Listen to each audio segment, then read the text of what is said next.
On February 2nd, 2022, Pastor Greg Locke's hate church decided to have a good old Nazi-style book burning to cast out them demons. Irony is that it strikes a chord with something from my past, but we'll get into that later on. While the burning itself was fairly uneventful, the lead-up and rant had a few interesting moments. First, we have Greg Locke calling out the Facebook group Hip Mount Juliet. Hip Mount Juliet needs to get born again, every one of them. Cowards got me blocked on that page anyhow.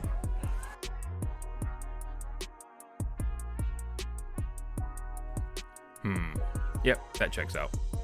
Next, Greg spent a few moments assuring everyone they were going to do the burn, and that they had a right to do so. A church has a religious right to burn occultic materials that they deem are a threat to their religious rights and freedoms and belief system. Now, I wonder how Greg would respond to a coven of witches burning Bibles in response, as a religious right because churches like Global Vision are a threat to their belief system. I am sure Greg would be just A-okay with this. Right? Right. All throughout the pre-preaching rant and during the sermon, Greg spoke many times about casting out demons in his office.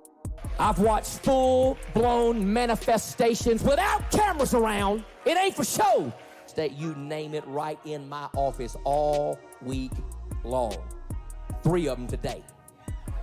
I had one of them today growl in my face and tell me no. Of course, I wasn't there, so I cannot say with 100% certainty that what he says happened didn't happen. However, I am skeptical. Later on during the sermon, Greg states that people need to see miracles to believe miracles, or in his words, see the gospel to believe the gospel. And I find it very odd that even with witnesses in the room, no one thought to turn on their phone camera and record. Or has God once again proven that he only performed miracles up until the invention of motion pictures? Now, all this demon confrontation has changed Greg, because he doesn't like confrontation. You see, I've always been like this with a microphone. But I'm one of the most docile people off the stage you'll ever meet. I hate confrontation. It gets on my nerves. Is that so, Greggy? Walk through the airport everywhere you go, every time you fly, and never wear a mask. It's off. All I did was do like this to get in the door, and I'm walking around with this thing in my hand. Nobody said Jack Sprat. Doing things that would spark a confrontation seems like someone's hoping to spark a confrontation, and not something you would expect from somebody who hates confrontation.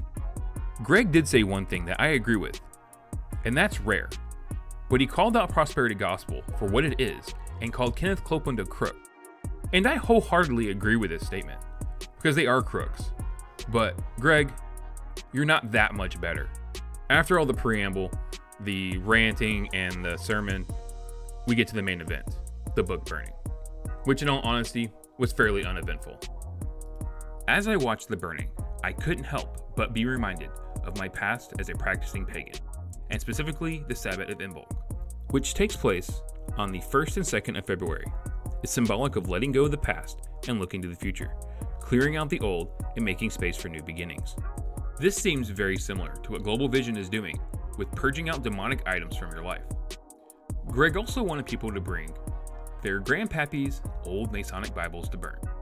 A quick Google search shows that Masonic Bibles are basically King James versions of the regular Bible, with some lodge-specific sections tossed into the front of the book.